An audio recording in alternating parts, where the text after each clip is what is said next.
Professor Arthur Benjamin is a mathematician, which means he combines his love to math and magic to create something wonderful, and is a personal hero of mine. I came across his book, The Mental Math, like 15 years ago, and I was mesmerized. I started performing the trick with much less success. Nevertheless, to this day, I teach my kids the very same methods in this great book, Mental Math. So, Arthur, thank you so much for coming. How are you today? My pleasure. It's great to be here. You are actually in Israel in the studio. It's not a Zoom recording. I know, right. That's very exciting for me. Okay.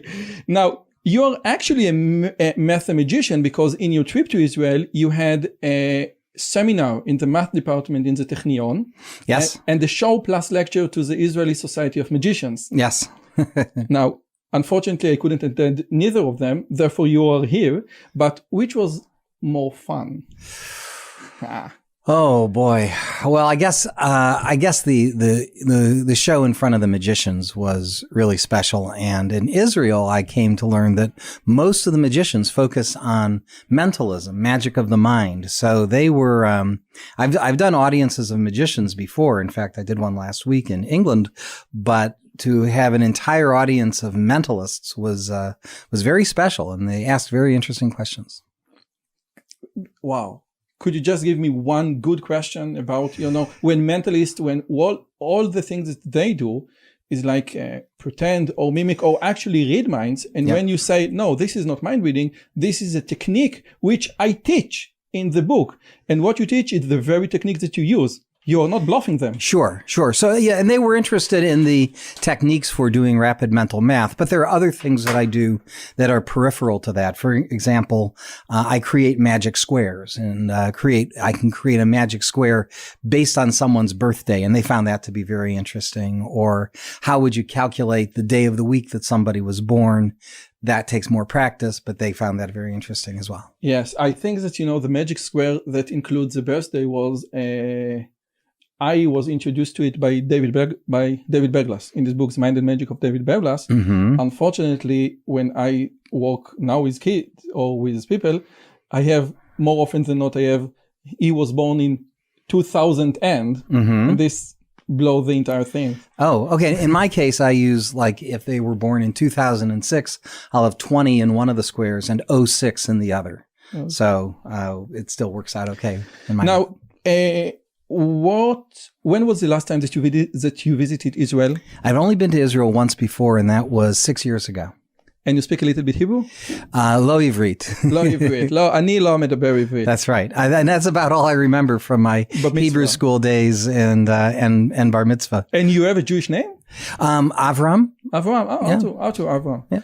Okay, so let's start. Now, I usually don't go for my guest bio, but your biography is so beautifully inspiring. And I would like to please briefly share with us some of your biography. Now, in particular, you said that when you were growing up, they didn't have ADHD, they had ADOS. So if you could please elaborate on ADOS. Oh yeah, I actually have something called ADOS, which is attention deficit. Ooh, shiny.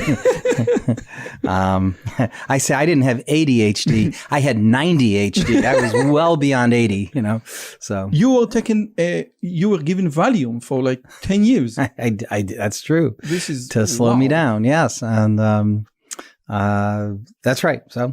So that's all I knew. I had no choice in the matter. And could you please tell me a little bit about your parents? Because your father came from a theater background and your mom came from no math background. So yeah. So my father was an accountant by day. So as was his mother, which maybe is where the math side of me came from. And he was an actor and director in the evenings and non-professional. But my brother, sister, and I, what we all have in common is we were put on the stage at a very early age. My mother was an educator. She studied special ed, partly because of her special needs child, me.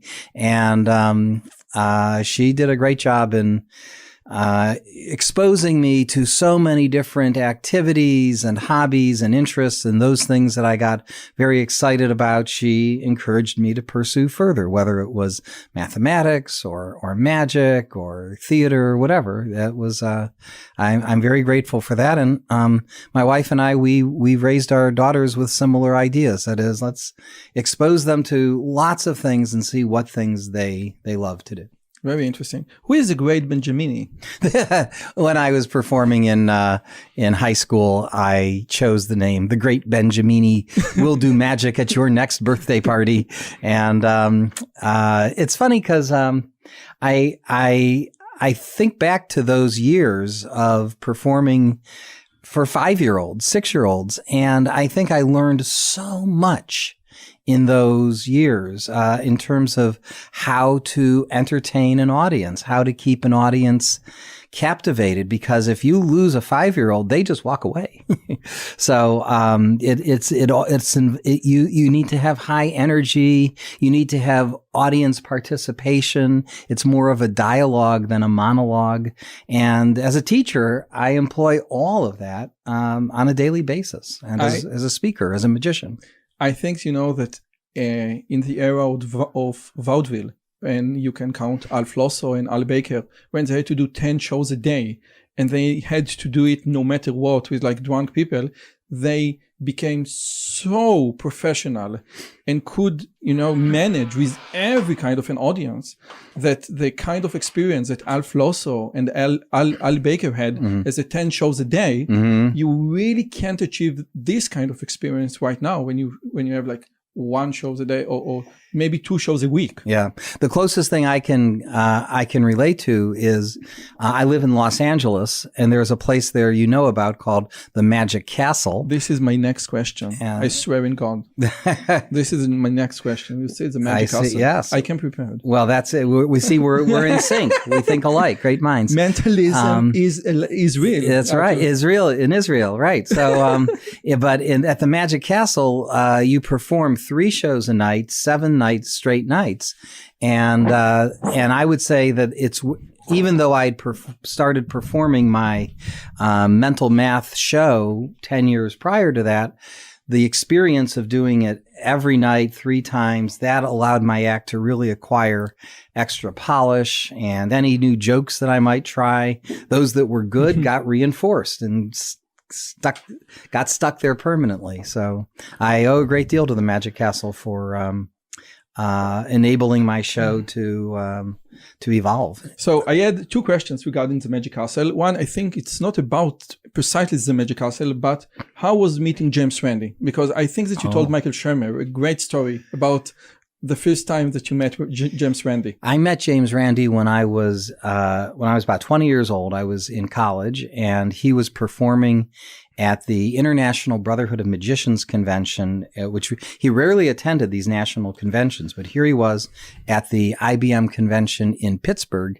and I was a student at Carnegie Mellon University in Pittsburgh. And anyway, people were saying that I was just starting to get some attention for the mental math that I was doing. And people were saying, "Oh, you got to show this to Randy. You got to show this to Randy." And I was very nervous because Randy, it was, it was gone.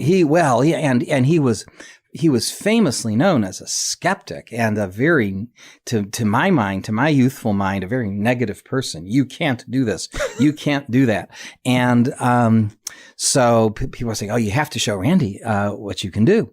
So a meeting is arranged, and I'm showing him some of my fast math, and Randy looks at me very quizzically. Quizzically is a good word. So, is this?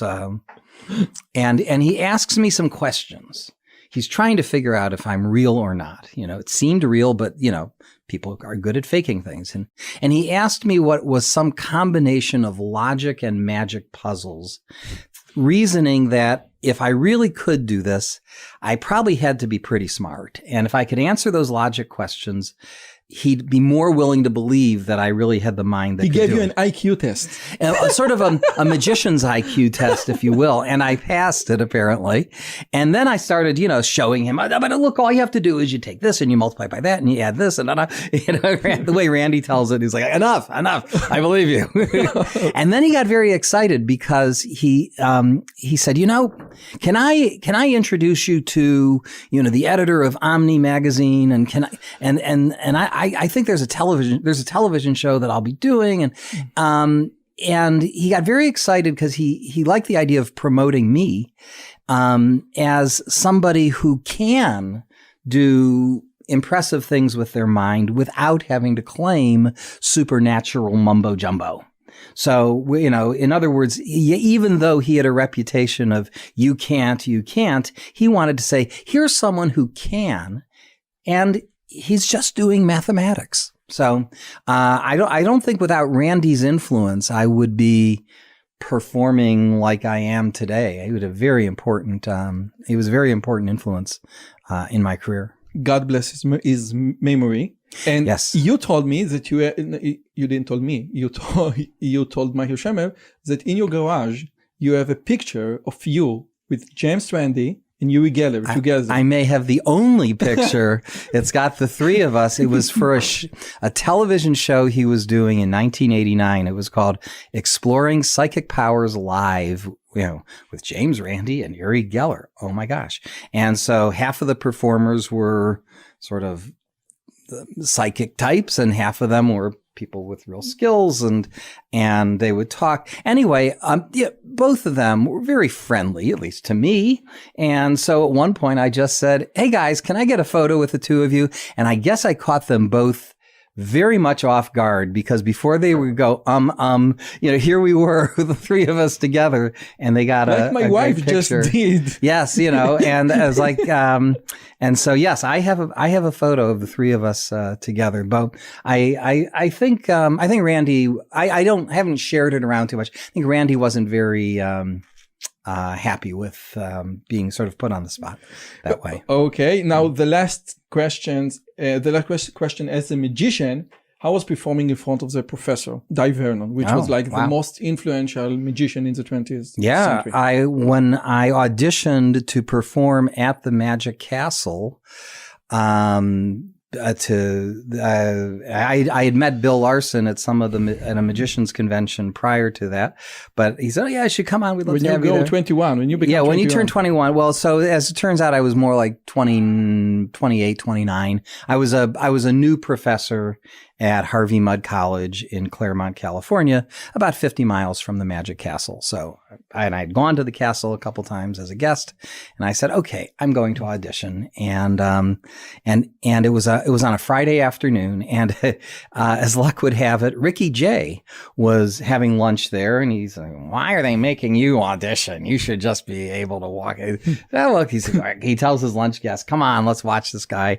And Di Vernon is in the audience too, and he must be, 95 years old or something. And I just remembered it was a lot of fun. The audition, it got a standing ovation.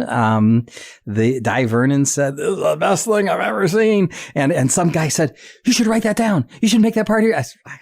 I've never been outwardly promoting my magic and performing. It's been because there's so many other things going on in my life as a professor, as as a husband, as a father, as a backgammon player. I mean, all these things that I have great interests in. I know what backgammon is. so yeah. Anyway, so it's been a great experience, and I really credit magic for a lot of my and I think success. That some of the reason that you got so great reviews. Oh, l'chaim. ברוך אתה אדוני מלך העולם, שהכל נהיה בדברו. Okay, one of the reasons that you got such great reviews because it's not magic, it's not card magic. Okay, and therefore James Randi was so amazed and the professor because you didn't do like a false shuffles or something that they knew or was in their domain. It was something completely different. In the same way that I'm in utter awe and amazement when I see people of their caliber performing, and I know a little bit about card magic, but not. I've not. You're not a card sharp. I am not a card sharp in any sense. So I love watching well performed magic, and when I get to go to a lecture and they expose some of their secrets, for me, it's just sometimes it's just so darn clever. Like, wow, that miracle I witnessed was actually easy, and the simplicity of it is just amazing. It's as exciting to me as a mathematical proof, where like, how can this statement possibly be true? And then there's a very elegant answer, and it's the same kind of emotional release for me. I had Matt Baker on the show, the Buena Vista Shuffle Club, and I still didn't have Percy Diakonis, but when you read the magic of Matt Baker or the magic of Percy Diakonis and Ron Graham, said, no, this is not simple stuff. This is like heavy math that you can I don't know how, combine into a great magic trick, but some serious stuff in graph theory, in combinatorics, and etc. Now let's move on to your first book, because the Shabbat is just entering, and you co-author it with Michael Shermer. I did. And one can see you as a bar mitzvah boy over here. It certainly looks that way. I was probably about 28 years old then. Yes. My question is, and I know that you are friends. You are like the fourth guest on his podcast, and he was on the show also. And if you don't know who Michael Shermer is, he's the owner and the publisher of Skeptic Magazine. He's like, I think, secondary to James Randi, is like the prominent voice against supernatural phenomena, etc. He has this great book, Why People Believe Weird Things, which not only goes to supernatural and religion, also to Holocaust deniers and many other things. So the weird thing is not just being religious or being about, ESP, it's about why people believe that the Holocaust didn't occur. Right. Or the things that are spouted by QAnon. And I mean, it's as relevant today as it was 30 years ago. And my question is there an intrinsic connection between your work, or you are just friend? Because in the last chapter of Mental Math, Michael Shermer say how math helps us think about weird things. So would you consider your friendship as more than just a friendship, because you have like intrinsic connection? Again, I think the influence of meeting James Randi early in my life made me sort of a very confirmed skeptic. And in fact, I introduced Shermer to Randi. It's when we got together. So, and Randi wrote one of the introductions to our book. I guess I've always viewed that a mathematical mind is a great lens in which to view the world. And whether it's thinking skeptically or critically or calculating, we take calculated risks every day of our life, whether we're explicitly doing a calculation or not. I think having that mathematical mindset is invaluable. I can ask, I can attack this point. I had a talk with Adrian Moore from Oxford University, from the philosophy department, and he just wrote a book about Gödel, last theorem, just Gödel theorem.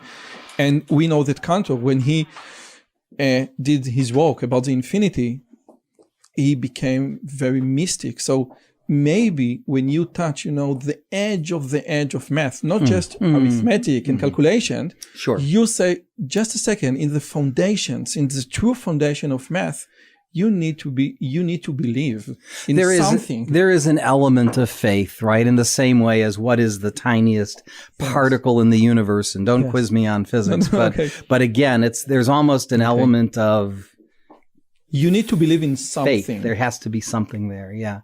But to me, when I'm thinking about the applications of mathematics, it's the stuff that isn't questioned. It's the stuff that's maybe has, if you go dig deep down, there's an element of faith. But once you accept certain axioms and you build from that, definitely, then the laws of algebra still will apply, and the laws of arithmetic will apply, and the laws of probability and statistics will apply. How does it go? The sun will come out tomorrow. You bet your bottom dollar. Bet your bottom dollar the sun will come out tomorrow. That's right. Okay, so mental math. What is it?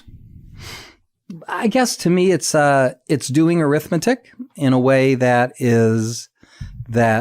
seems almost magical. I'm giving a calculator. Someone's giving you a calculator. Yes. All right. So how about rather than talking about it, why don't we just do it? Okay. So give us a 2-digit number, just a 2-digit number. My number is 31. 31, and another 2-digit number. 67. All right, so multiply 31 times 67. Make sure you get 2,077 just to make sure the calculator is working. I hate you because I know how you do it and I can't do it. So, okay, so I'm supposed to look at Oren? Yes. Okay, so let's...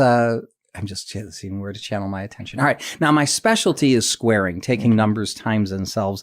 Do you calculate? Yes. Might even have a shortcut for squaring. I can. Okay. So let's just test you out first. Give us a 2-digit number and square it on the calculator. 52 is 2,704. But that's really testing you, not me, because the 2-digit squares I've done for such a long time that they're practically memorized. But the 3-digit squares and higher, I really do have to calculate. Give us a 3-digit number, and I'll try and do it as quickly as you.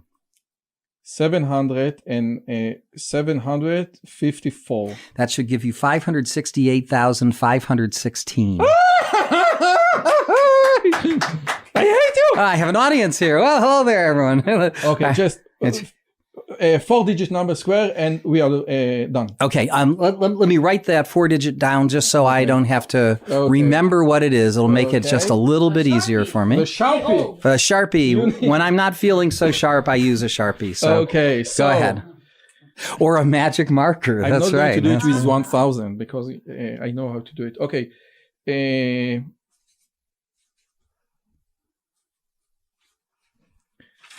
8,372. Okay, this will take me a little bit of time. Oh boy, so bear with me. 70 million. Thank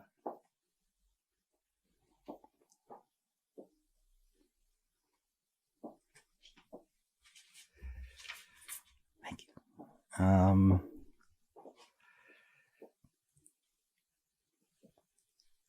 23,824. No, that can't be right. Let me try again. All right. So, all right. So 8,372. Okay. So try that one again. All right. I'll stay with 70 million. Yes. Okay. Here we go. Okay. Here we go. How about 90,384? Yeah! Okay. Wow. Now, as someone who read your book, and know your methods, I'm even more impressed. Why, thank you. I'm even more impressed because Okay, now let's go to the second question. I have a calculator. Why is it good for? Well, a calculator is great for allowing you to solve problems when the focus is not the arithmetic, but the arithmetic is a tool, a goal towards getting the answer that you want. So, I use calculators all the time. On the other hand, I think that in schools, we should spend a little more time teaching mental math. That is not something that gets a lot of attention. There will never be a time in your life when you're going to have to multiply 2 3-digit numbers on paper.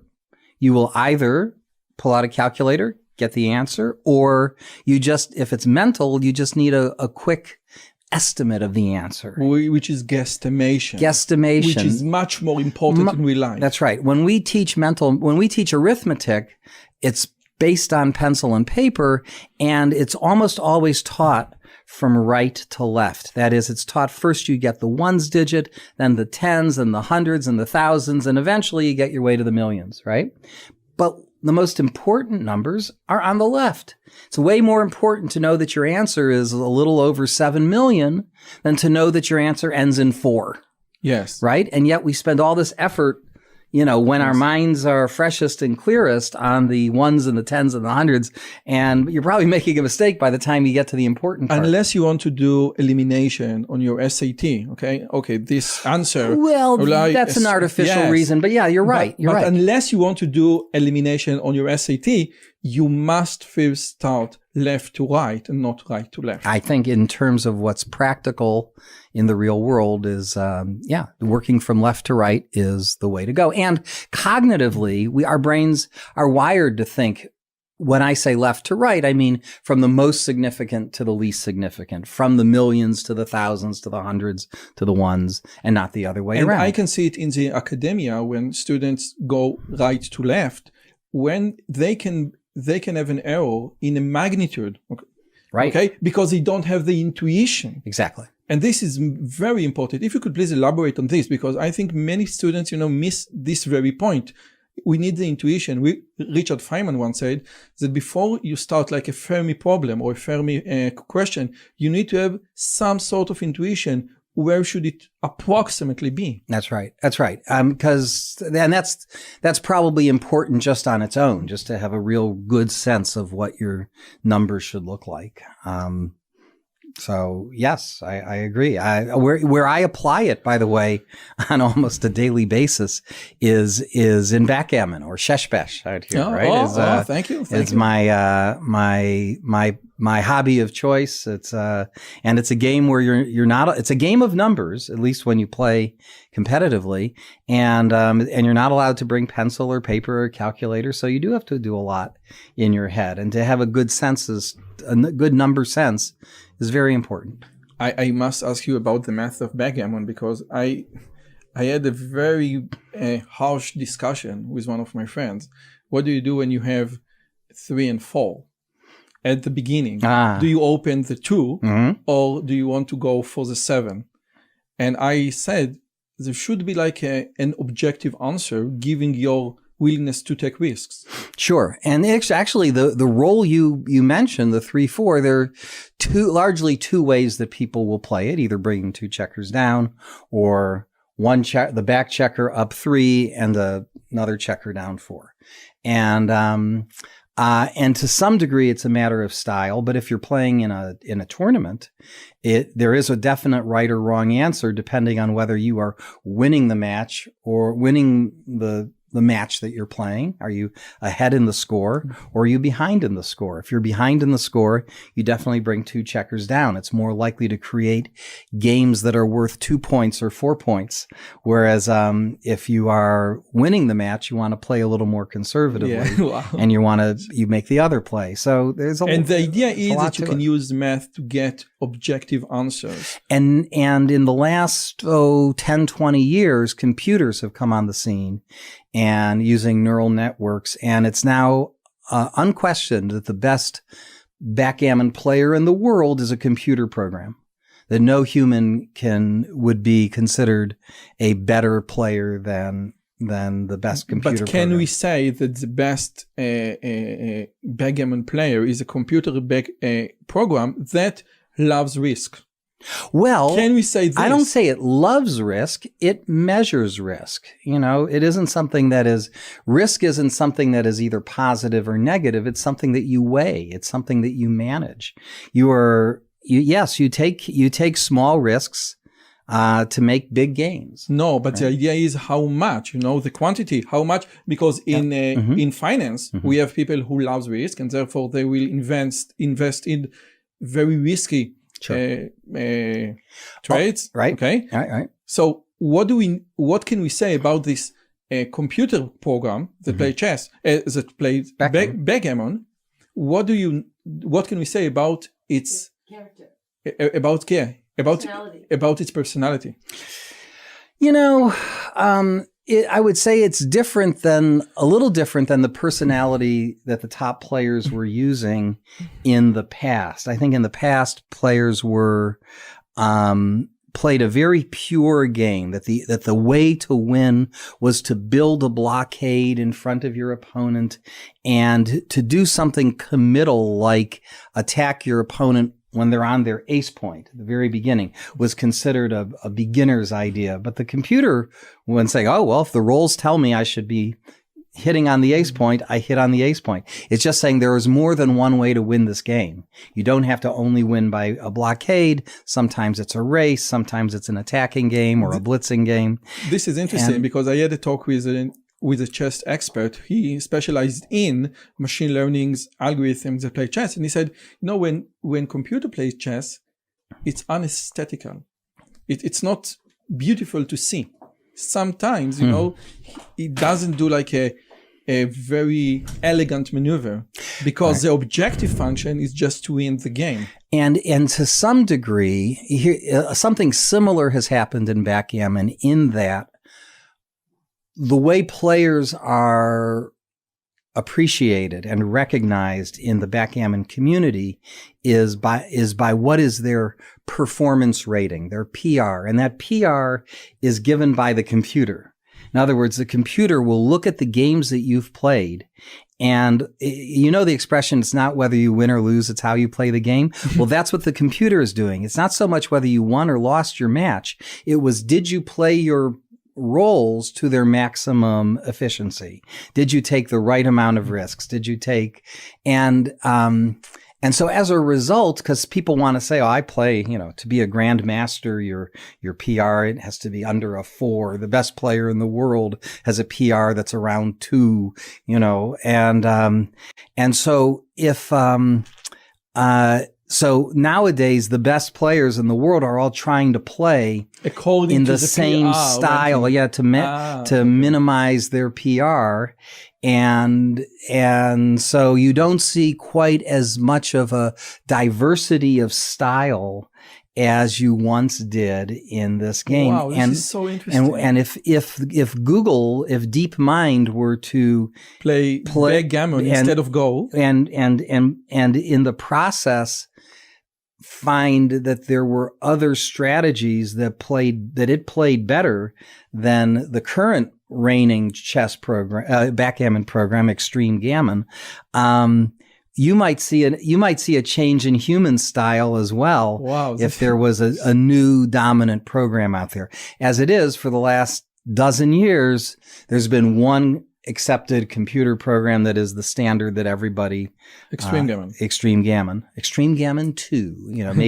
Maybe in a few years we will see Extreme Gammon 3 come out. But this is very interesting because when DeepMind developed AlphaGo and then AlphaGo Zero, the main point of the AlphaGo Zero was that now we have new strategies that were unknown to human beings before AlphaGo Zero came. Exactly. And now, is this the same with Extreme Gammon, or Go is much, much more sophisticated, complicated, complex game with 10 to the 190, I think, different permutations, much more complex than chess. Therefore, we can't learn so much from Extreme Gammon about different strategies than we can go or learn from Go. Well, so I agree that Go and chess are probably more complex than backgammon. Go is much more than chess. And certainly from a searching out the search space, yes. But backgammon is different in that in chess or Go, when you make a play is only as good as your opponent's best response to it, right? You're doing what might be called a maxi-min, mini-max type of calculation. Yes. In backgammon, it's an average. So there's no point in looking several moves down the road. It's more of a, this is, is this the best play? Well, if they roll a 6-4, it's terrible. But if they roll most anything else, it's a good play. And so it's a different. You're not worried about the worst thing that can happen. You're more focused on the average thing that can happen. So it's a different game for that reason. And it's a game that's more like life because it's decision making under uncertainty. By the way, I think the game of poker is more complex than backgammon because there are so many more variables involved. You've got, the hidden information, the number of chips that you have, where you're seated at the table. Definitely. Very, it's all, and again, some of the best poker players have very mathematical minds, and some of the best backgammon players have either moved into poker or they've come back from poker to backgammon. According to Judaism, you cannot tattoo yourself. But if it was legal, according to Judaism, the one thing I would have tattooed is Bayes' law. Because I think the Bayes' law is one of the most important laws in math because it enables you to quantify your beliefs. Mm-hmm. How much I believe in H, P of H, the hypothesis. How much do I believe in something and what has to be done or what has to happen in order me to change my beliefs. Right. And that would apply very well to the game of poker. I think your hand is in this range based on your behavior, based on all I've seen. I think, that Michael Shermer and Christopher Hitchens, the very same, in this very point, they fall short because I think that many people ask Christopher Hitchens, what needs to be happen in order you to change your mind? Yes. And when not amount of evidence will ever cause you to change your mind. Interesting. Because I would think that they would have had an answer to that. You can't be, you are not scientific. No, any scientific theory has to be falsifiable. Yes. Otherwise, it's not a theory. Yes. And that's the argument. It's like Paul the octopus, okay? Right. It's Paul the octopus, who predicted all the matches, I think, in the World Cup, like 10 years ago. When I teach Bayes' law, I ask my student, what do you think more acceptable? That it was just pure luck, and I think it was 7 games, so it's 2 to the 7, 1 divided to 1 to 8. Okay, so much less than percent. All that Paul the octopus got, supernatural powers from God, right? And which is not acceptable because Paul doesn't live in Israel; he's live in Germany.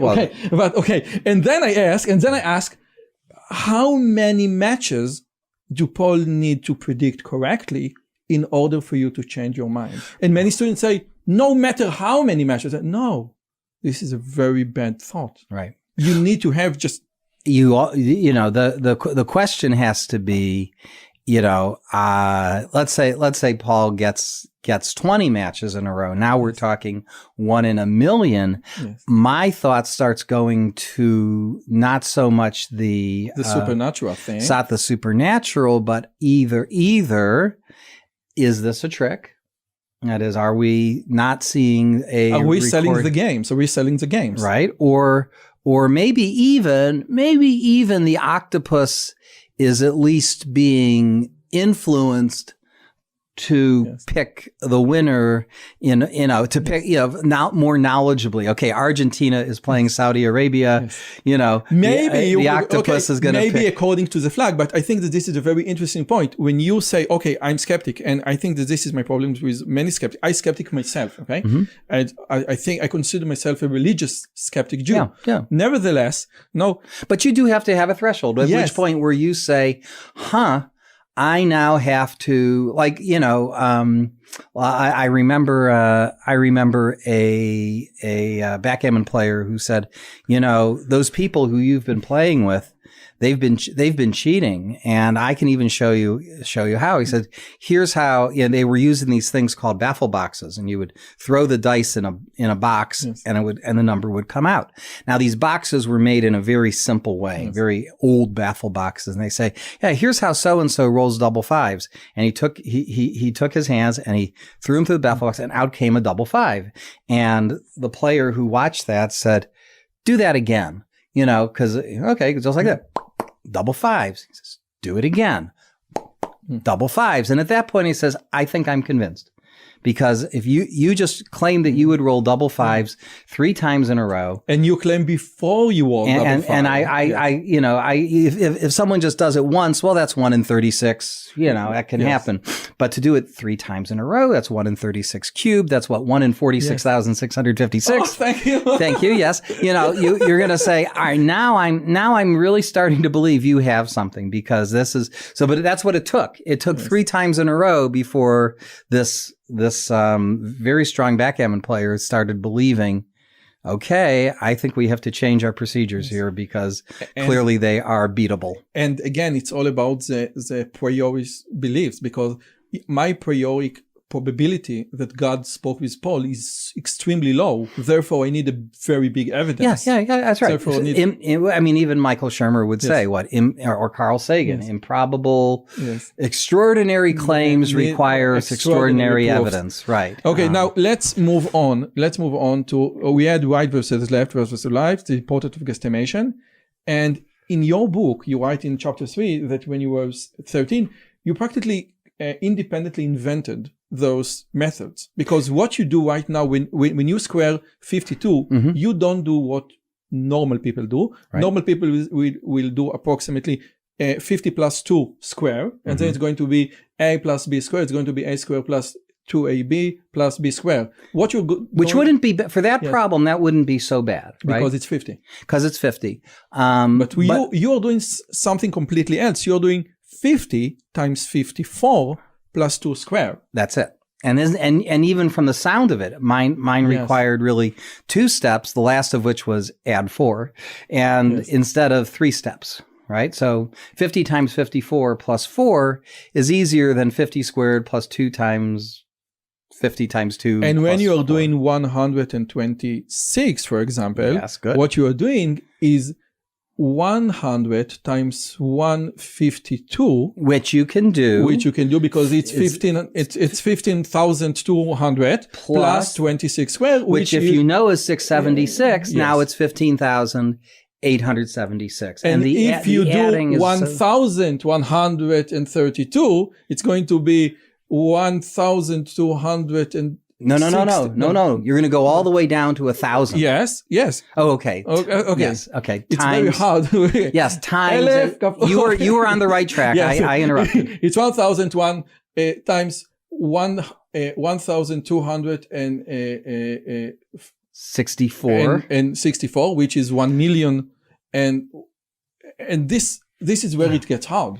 Right. And because you need to remember, you need to just have all those numbers in your head. And the paper, the magical number 7 plus minus 2. So our working memory don't have that capacity. So, as you know, but I'll explain to your audience, what I do is, first of all, I'll say the million. 70 million. I'll say the 1 million. When you heard 70 million, that was for me to get the number out of my brain and into yours so I could forget it. Yes. Okay.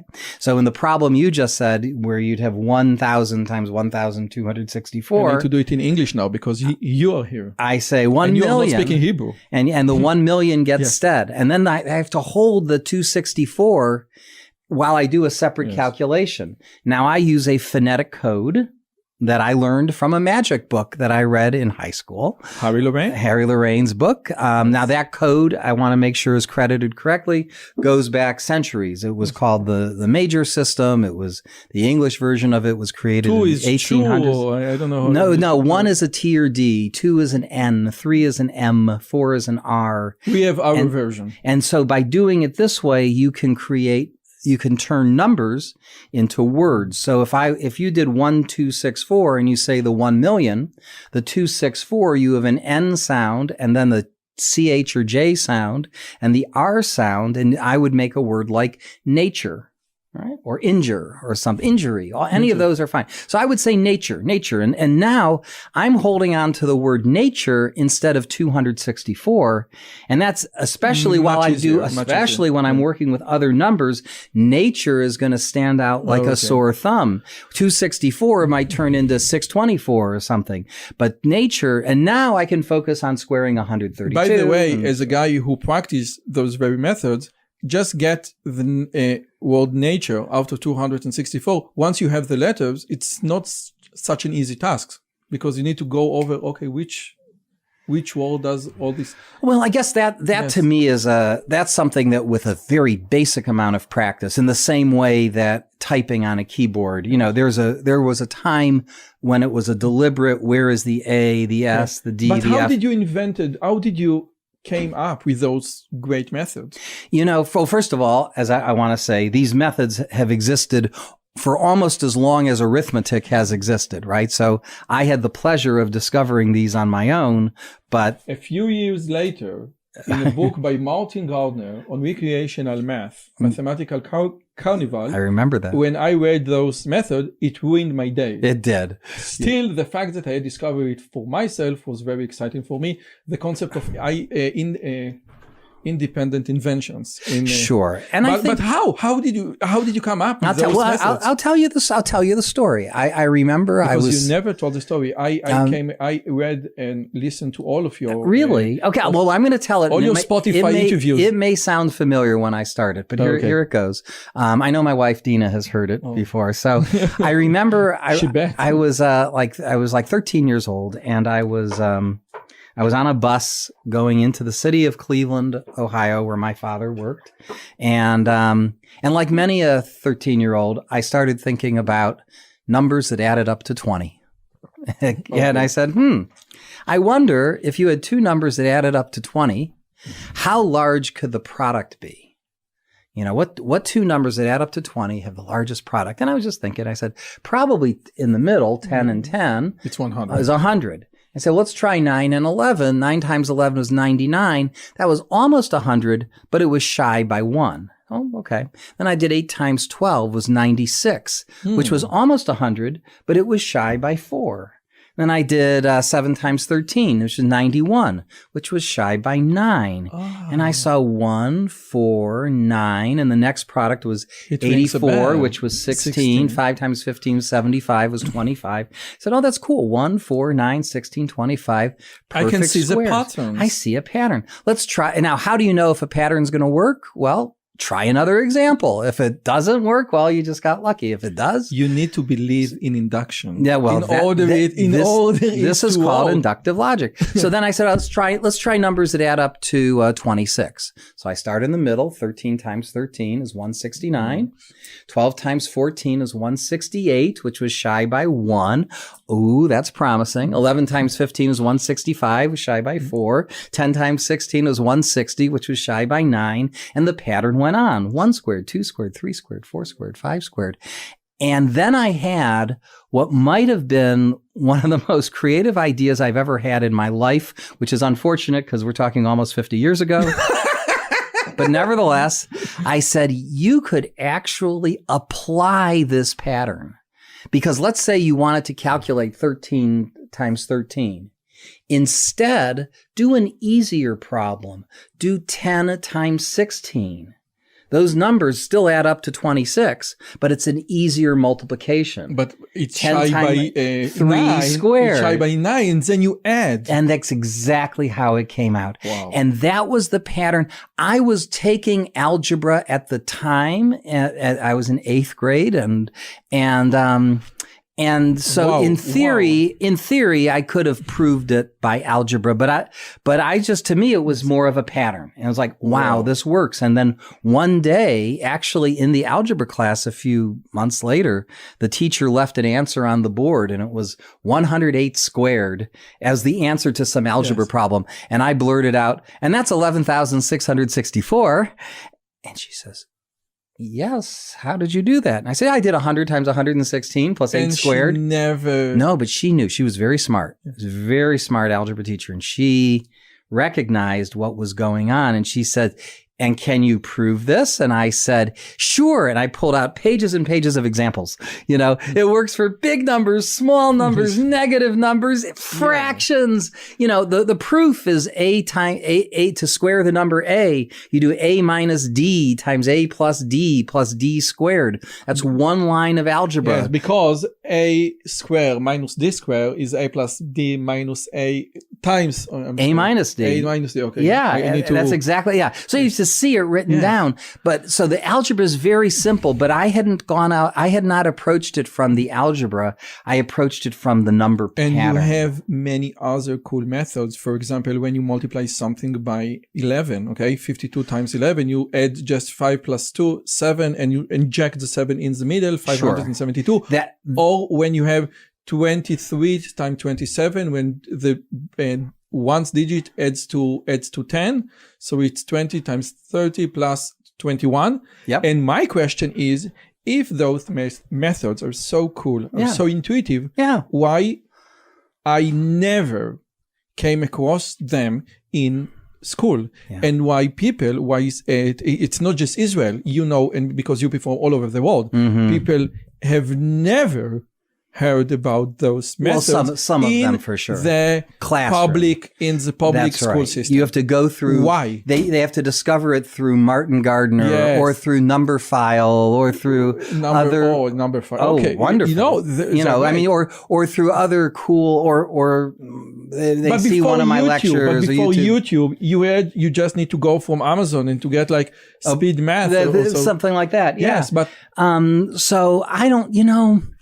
I think, unfortunately, I have a theory. We are. I have a theory. I think I'll give you my theory first, which is I don't think most countries put enough value to the profession of teaching.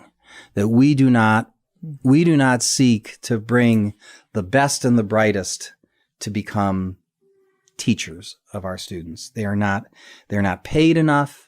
They are not given the best working conditions, and people who show strong mathematical talent they're encouraged to go into science or engineering or accounting or finance or law or business or medicine, but they don't say, "Wow, you were such a great student. You would be a great teacher." Now they do that in some countries. They do that in Japan, in Singapore, in Finland, in Canada. And it's a very attractive profession. And I think in those places, as long as there's not a culture of testing for a standardized test, you will see, you let the teacher teach on their own, let them excite the students the way they are naturally excited about the subject, and you could see some of that happening. But if you don't trust your teachers, then you have to be very, then you have to mandate a curriculum. Yes. You must teach this, you must teach that, and we're gonna test to see how your students are doing by giving them certain tests. And now everything is driven towards these tests, and it takes the fun out of the subject. Like air out of a balloon.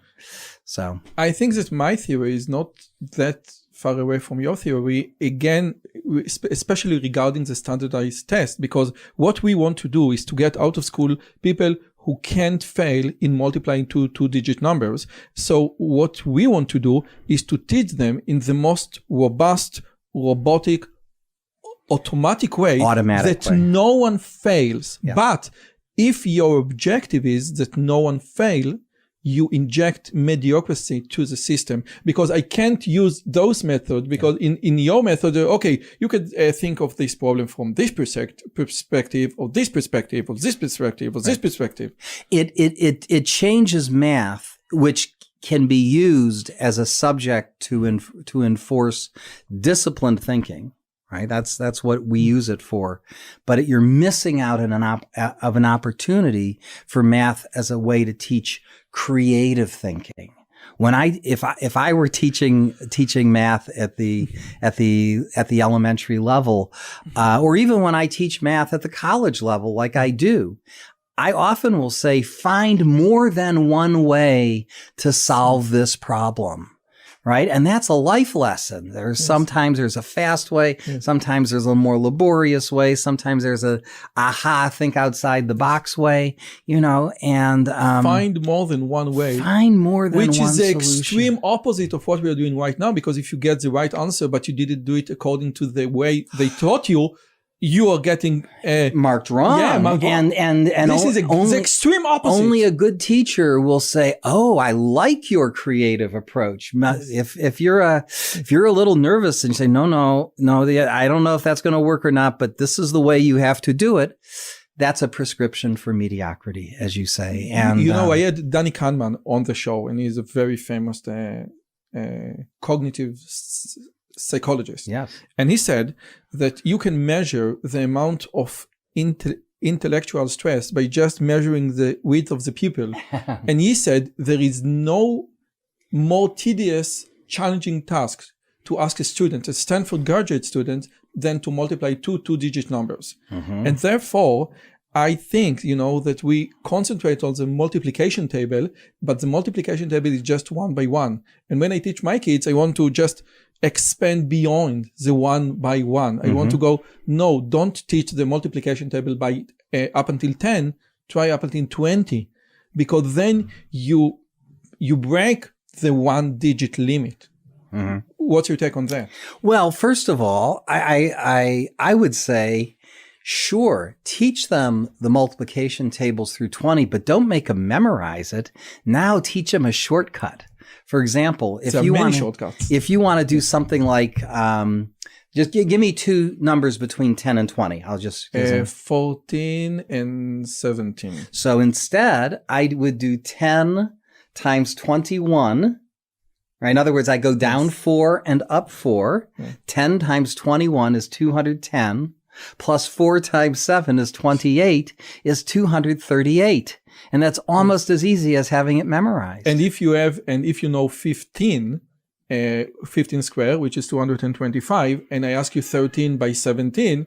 So there you go. Yes, so I can, if or I do the trick that you mentioned earlier, 10 times 20 plus 21. Wow. Or you could do 15 squared minus 4. Or you could do it 170 plus 51. But that's the point. Mathematics is a creative subject. There's more than one way to solve a problem. Okay. Now, in one of your brilliant TED Talk, you said, teach probability, teach statistics before you teach algebra. Well, no, calculus. Okay? In other words, algebra is at the foundation. After you learn arithmetic, you have to do algebra. But you need to solve for x and figure out for y. Yes, that's right. That's right. And I heard a talk by Leonard Wolfram, the brother of Stephen Wolfram, the founder of Mathematica, and he said that math has 4 parts, and it's not geometry, trigonometry, algebra. No, the first part is ask the right question. Mm-hmm. The second part is formulate this question to numbers and symbols. Third part is solve, and then go back to the real world and reflect, see if it works. And what he said that in our schooling system, what we do is focusing on part 3 exclusively, by hand. And so, no, we know it. And math, it's, I have the book, like, I don't know where the book, History of Mathematics by David Burton. And when he says there, the meaning of the word mathematics, basically he's thinking about things in a straight manner. Mm-hmm. Thinking straight. And we are doing many opposite things. Sure. And my question is, why do we need to learn first probability and statistics? Well, I just think probability and statistics is the math that you encounter in your daily life. I mean, that is, you're always taking risks. You're always saying, is it worth driving 40 minutes to see this movie or not? Is this something I want to do? We put a cost on things. And I think that I've gone my entire life, and aside from my academic research in mathematics, I cannot think of a time when I used calculus in the home, where I said, I need to do a second derivative. Or I have to look at this using the tools of calculus. I mean, sure, calculus surrounds us. I mean, the laws of nature are written in calculus, but Benford law, we see it much more. You'll see Benford's law. You'll see Bayes' rule. You'll see Fibonacci numbers. You're mentioning some of my favorite subjects. You are the president of the Fibonacci Association. I'm afraid I am. So these I came across this just today when I completed the research. What again? there is a Fibonacci association, and you're the president. I am the president. So yes, I mean, I could talk for hours about the wonders of Fibonacci numbers, and they don't appear in your life as much as people think they do. I mean, as much as I am a fan of the Fibonacci numbers, I'm also a little bit of a skeptic that they're not. People have said, "Oh, our galaxies is a spiral." No, we know that we have the golden ratio. Well, the golden ratio shows up often in nature, but not as often as everybody thinks. I mean, if you read books that say, the ratio from head to toe, belly button to toe, everything's 1.6. Anything in spitting distance within 1.6 is easily labeled as golden ratio. I think that Benford's law is much stronger. Benford's law is fascinating, and it does show up frequently. Yes. Anyway, so why should first of all, I think it's more, probability and statistics. It's the mathematics of games and gambling, and that already there's a certain appeal to our students. They want to learn how to win more, right? And even understanding the mathematics of money and how it grows, and just how things change randomly. I think that's relevant. I think it's interesting, and gosh, these days it's so useful. I mean, one of the newest, most trendiest careers is data scientist. And if you want to be a data scientist, you want to have strong grounding in mathematics, in statistics, and computer science. If you're good at two of the three, you've got the professional world at your feet. I can tell you, I teach at Harvey Mudd College in Claremont, California, and we're putting out students, whether they're studying math or computer science or some mixture of the two. Yes, it's very important. And they're just, even in today's economy, they're doing great. I had David Spiegelhalter on the show. He was the president of the Society of Statistics in England, and he's like a professional of data science and how to transfer the old statistics to data science, because they usually speak in different jargons. Sure. That's right. So like a gambler might say, I'll give you 5-to-1 odds, is a mathematician says, oh, you're saying the probability of winning is less than 1 in 6, not 1 in 5, 1 in 6, right? So we have a professional poker player in the room, and he knows how to translate from odds.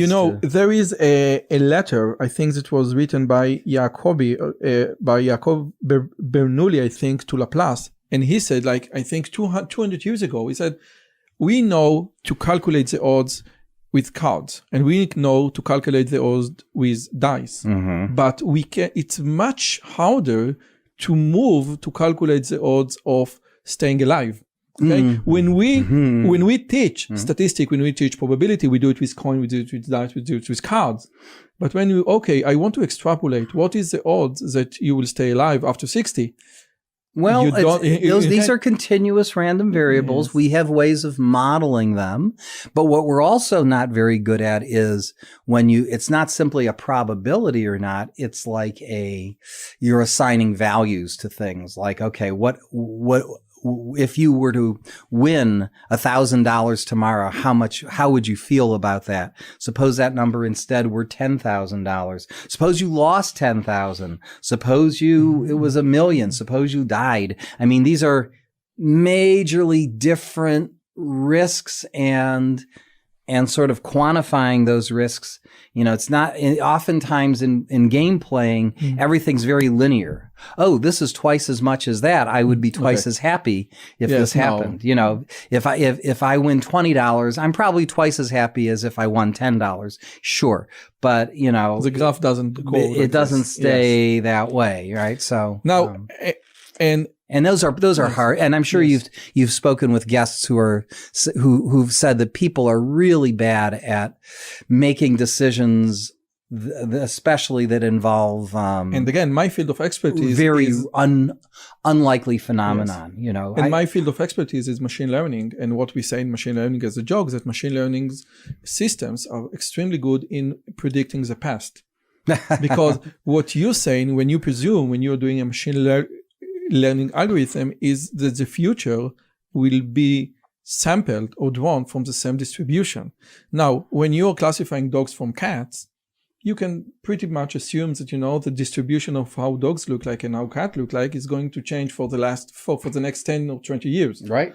Ever since Egypt. Right. But when you're going for the distribution of the Bitcoin price, the distribution today that your nanny know what Bitcoin is. Yes, I have a wallet. And it's so different than what it was like 2 or 3 years ago that you need to assume or believe that you have the same distributions. Once you don't have the same distributions, many of the machine learning algorithms that we know fall apart.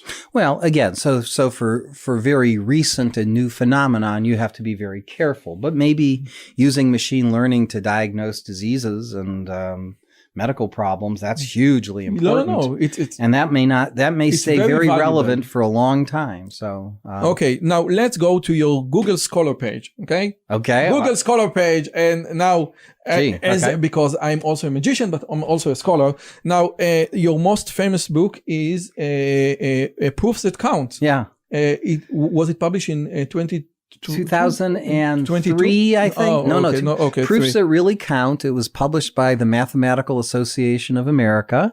That MAA Press may now be under the auspices of the American Mathematical Society, so maybe they've reprinted it. But that was written with Jennifer Quinn, who is currently the president of the Mathematical Association of America. Jennifer. Hey, Jenny. So do combinatorics and it'll take you places, right? Okay. And, now, I have never heard you speak about your real serious math job. I had Noga Alon on the show, which is a very famous. He's in my field of combinatorics. Yes. He's one of the gods of combinatorics. Yes. I have a paper with Doron Zeilberger, somebody you should. What's your Erdős number? My Erdős number is 2. Woo! Now about 2. Yeah, there was in fact, about 2. Just a second. We need to write. We need to write a paper. We need to write something. Yes. No.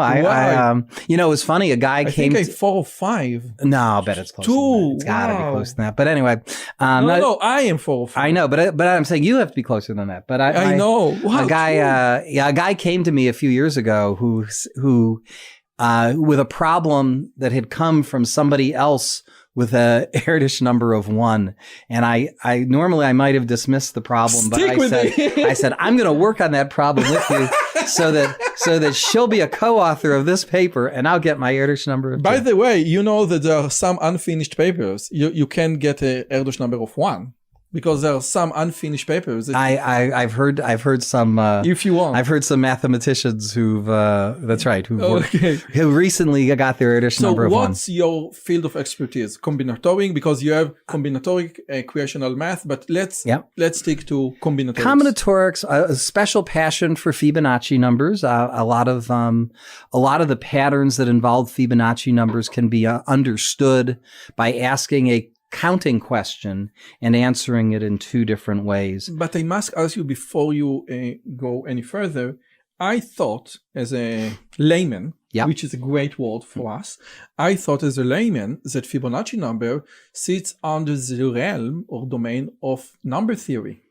It Where could be, are the Fibonacci numbers? It's like prime number, no? Well, so they're maybe they're much better understood than prime numbers. They're very, they practically grow in a geometric progression. You just multiply by the golden ratio, you get the next one. Prime numbers, they pop up like weeds, and they're much more but there are some open questions like, we know there are infinitely many prime numbers. We don't know if there are infinitely many prime Fibonacci numbers. That's still an open question, for example. Some primes are Fibonacci because they're in the sequence of 1, 1, 2, 3, 5, 8. Right. So 13. You see 3, 5, 13 is a prime and the Fibonacci. 89 is a prime. Right. And by the way, they always occur, they have to occur at prime locations. So in other words, if you what do you mean by prime locations? So the fifth, let's see, the fifth Fibonacci number is 5. Yes. And 5 is prime. All right, let's go on. So after that, we get the sixth Fibonacci number is 8, and it won't be prime because 6 isn't prime. The seventh Fibonacci number is 13. And 7 is prime, so 13 has a chance of being prime, and it is. You have a proof that Yes. have a proof that all Fibonacci needs to be in a prime location? Yeah, exactly. And the proof is pretty easy if you accept in that if m divides n, then the nth Fibonacci number will divide the nth Fibonacci number. So if you gave me just some random composite number like 99, yes, I can tell you that the 99th Fibonacci number will be divisible by the 9th Fibonacci number and the 11th Fibonacci number, and therefore it can't be prime. You see? Yeah. Because of that lemma, that's easy to prove. Yes. That if m divides n, then fm divides fn. But on the other hand, if you go, for example, to the 19th Fibonacci number, even though 19 is prime, the 19th Fibonacci number is composite. So we can't immediately say that there are even though there are infinitely many primes, there are not infinitely many prime Fibonacci numbers. Wow. All right. Now I'm going to give you something from my recent research that combines all of my interests. It combines combinatorics. It uses games and puzzles.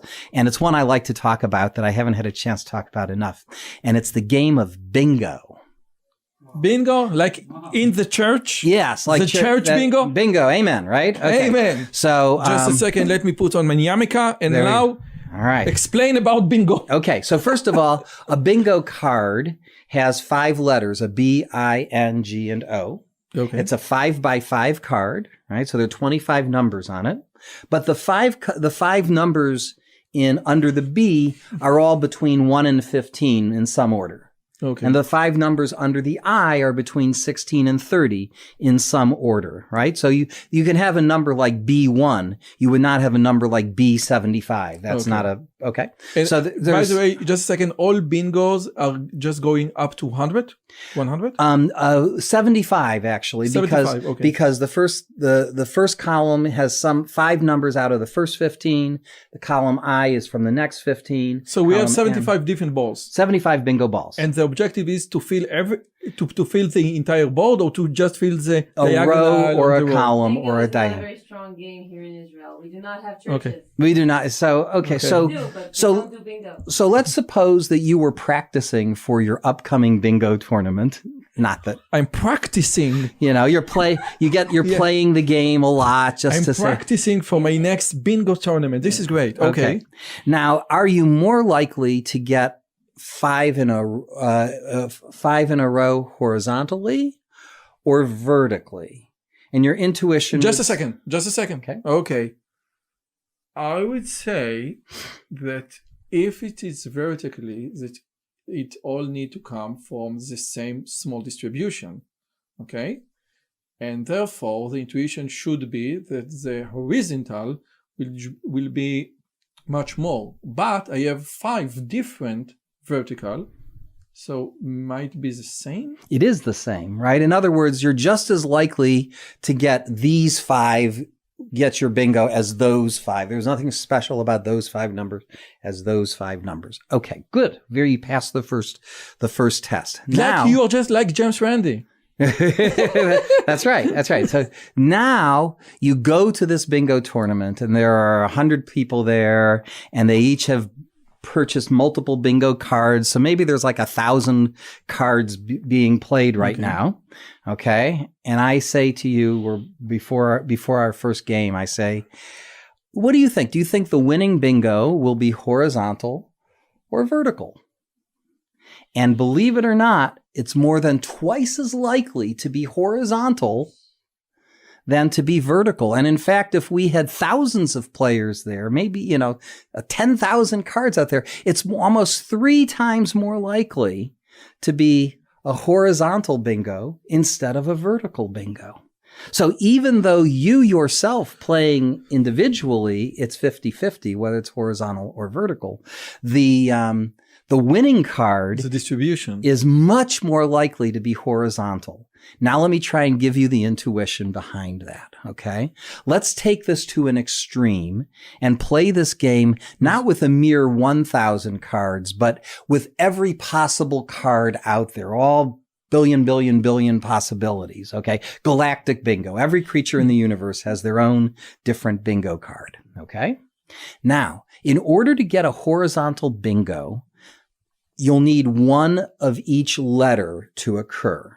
If a B, I, N, and a G have occurred, but no O's, then nobody has a horizontal bingo. You can't have a horizontal. And the moment 5 different letters occur, some creature in the universe will have a bingo. Because this is a galactic. It's galactic bingo. Okay, so somebody has it. It's enough to have it on Earth. You have billions and gajillions of creatures. Yeah. Okay. So every possible card is out there. So when those 5 numbers are drawn with a B, I, N, G, and O, somebody has it in their first row. In fact, zillions of creatures out there will have bingos right there. Okay.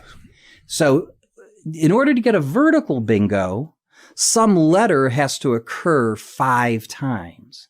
The moment you have 5 B's, there's going to be a vertical bingo. The moment there are 5 I's, there will be a vertical bingo, correct? Yes. So now I ask you the question, what is more likely to happen first as you're drawing from this bingo bucket of 75 balls that 5 different letters And it's occur? not bootstrapping. You're taking it and throwing it away. okay. Taking it and throwing it. It doesn't matter if you put it back because everyone has that ball anyway. Okay. So you take it and throw away. What's more likely to happen first? 5 different letters or some letter occurring 5 times? And now those are not the same problem. And your intuition, most people's intuition is much more likely to see 5 different letters occurring than some letter occurring 5 times. It's like the intuition, when you fill out the lottery, our intuition that gets on the lottery 1, 2, 3, 4, 5 is less likely to get 31, 14, etc. Well, those are the same. That's not. But it's not the same. No, it's not the same. It's not the same. So why? But in this case, it's a case of, like, for instance, if you wanted to get a bingo in exactly 5 balls, okay, the number of ways they could get a horizontal bingo is there'd be 75 choices for the first ball. And then once you've chosen it, you have 60 choices for the second ball, because it has to be from a different column, then 45, then 30, then 15. That's a big number. If they were all coming from the same column, you'd have 75 choices for the first ball, but then only 14 choices for the next, then 13, then 12, then 11. Yes. That product is 50 times smaller than the other product. Okay. Now and if you do the careful combinatorics, you can count and say there's exactly a 75.2% chance of getting 5 different letters before some letter occurs 5 times. Now, when you're playing in the big bingo hall, once 5 different letters occur, somebody out there is probably either has a bingo or is very close to having a bingo, and it would be horizontal. Impossible for it to be vertical. So 75% of the time, you can't even possibly have a vertical bingo because it's got to be horizontal. Whereas when you're playing by yourself, once 5 different letters occur, you might only have, you're probably nowhere near close to having a bingo. And you're just referring to the first bingo. The first bingo. Yes. The first bingo. That's right. Now, how can I utilize what you just told me in order to bring the house down? You offer a table. You have a table at the side of the room where you say, I'm willing to give 6 to 5 odds that it's a horizontal vertical bingo instead of a vertical bingo. And people are going to think, oh, you're crazy. It's 50-50. I'll give you 6 to 5 odds. But in fact, it's more like 2 to 1 odds. Okay. So this is a nice way to make some money at a game that can't be beat. This is nice. Okay. Now, last questions. Wow. You just blew my mind, and it was so much fun. And just tell me how much time do we have left? I think -5 minutes. Negative 5 minutes. No, you have 7. You have 7 solid minutes. 7 solid minutes. Okay, 7, a prime number. Make the most of it. Okay, prime, and it's not a Fibonacci, unfortunately. Okay, could you just tell me one thing about Benford law? Because again, Benford law was utilized in order to detect the all the fiascos they did in Greece. Okay, and I've not heard about the Greek fiascos. You'll have to tell me about that later. Because in Greece, what they did, they just made up the numbers in their accounting, and when you made up numbers, you made with the same distribution. I know about how Benford's law. So for your audience, Benford's law says that that many numbers that come out that arise in the real world, if you look at their first digit, those digits are not evenly distributed. So, for example, if you were to take the first digit that appears on a tax return, and some of your digits are 2-digit numbers, some are 3, some are 4, some are 5. It doesn't matter. That feature matters. Then about 30% of the numbers should be 1. And about 18% of the numbers should be 2. Only 4 or 5% of them should be the number 9. If you look at things like street addresses, lengths of rivers, distances to galaxies, things that span but not just in meters, on centimeters. Meters, miles, centimeters, right. Whatever you want. But I'll give you an example where Benford's law doesn't apply. If we're measuring people's heights in inches or centimeters, right? Now, the number of inches that tall people are, it could begin with a 4, a 5, a 6, but not 7. But you're not going to see 1s. You're not going to see 9s. And so Benford's law wouldn't apply there. Okay. So, but in many quantities, let's take my favorite numbers, the Fibonacci numbers. If you took the first 1,000 Fibonacci numbers, the first 10,000, the first million Fibonacci numbers, 30.1% of them will begin with the number 1. Now that's a mathematical thing, and that 30.1 is the log of 2, the log base 10 of 2. And 47.7% of them will begin with a 1 or a 2, and that's 47.7 that's the log of 3. And so on. So the log function gets used. Anyway, so this shows up in it's easy to prove when it shows up in mathematical phenomenon, like the first 10,000 Fibonacci numbers, or the 10,000 powers of 2 or powers of pi. But it's also surprising that it shows up in things like street addresses. If you ask your audience, how many people have a street address that begins with 1, 2, or 3, it's about 3 times as likely as those who have a street address that begins with 7, 8, or 9. And if your predisposition was to believe they should all be about random, and if you ask them about the last digit of their street address, it would be random. 0 to 9 occur about equally often. And you have an intuition, because I once heard an intuition about Benford law. It goes like this. Let's say that I have a 10% increase, and in the first year I earned 100 shekels, or $100. So next year it's 110, 121, 100, all the way. When I get to 900, after 10% increase, it's going to be 920, 990, and the other year it's going to be 1,000. So that's right. If you think about how fragile that first number is, there's a lot more you can multiply that. In a log chart, 1 is much bigger than 9. That's correct. And so, but it's not 30% in a log chart. Well, it is. Actually, it is. It's the log. It's the distance between log of 1 and log of 2. And that distance is 0.301. And the distance from log of 1 to log of 10 is 1. So it is. And so it's basically saying there are a lot of processes out there that are inherently multiplicative. And if you have a multiplicative process, then you shouldn't be surprised to see Benford's law. I remember, during the last presidential election, people who were looking for conspiracy theories, and they said, wait a minute. The precincts in this city, in this state, are violating Benford's law. The Trump voters pass the Benford's law test. The Biden voters do not. Therefore, we found something. And I go, oh, okay, I'll bite. I love Benford's law. Let's see what's going on. As long as the assumptions are met, then we should see something. Okay.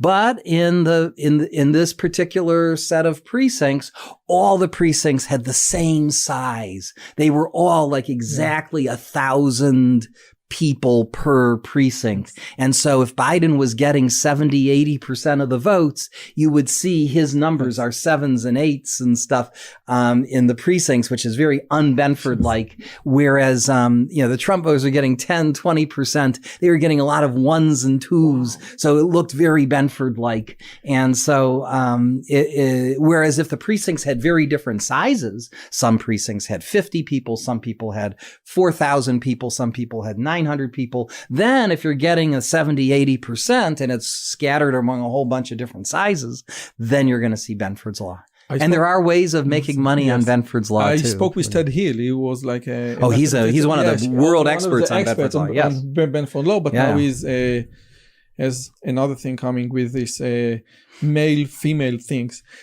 Listen, it was so interesting and so inspiring. And what a fun conversation. Yes. Thank you so much. The last question that I ask, could you just give me one tip of productivity? Because you do a lot of stuff and you're into backgammon, magic, in professor of mathematics and in Google Scholar and many other things.